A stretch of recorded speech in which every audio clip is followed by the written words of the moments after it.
chainsaw or redneck hatchet, whatever you want to call it. It's just the 870 12 gauge 3.5 inch chamber, but it's got some 2 3/4 7.5 shot.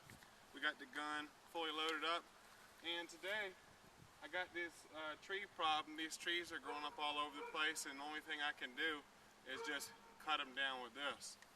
So now we are going to chop it down. You ready?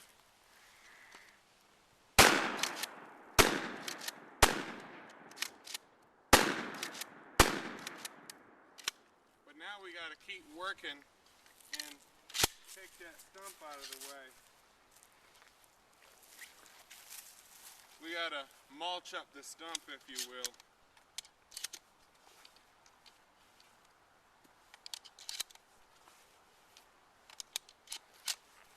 Alright.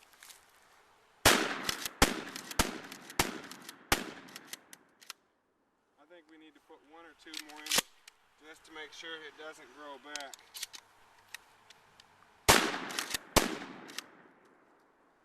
I think we got it. Hi guys, I'm going to be using what we like to call the Redneck Chainsaw. Now Ben had his shot at the tree, so now it's my turn.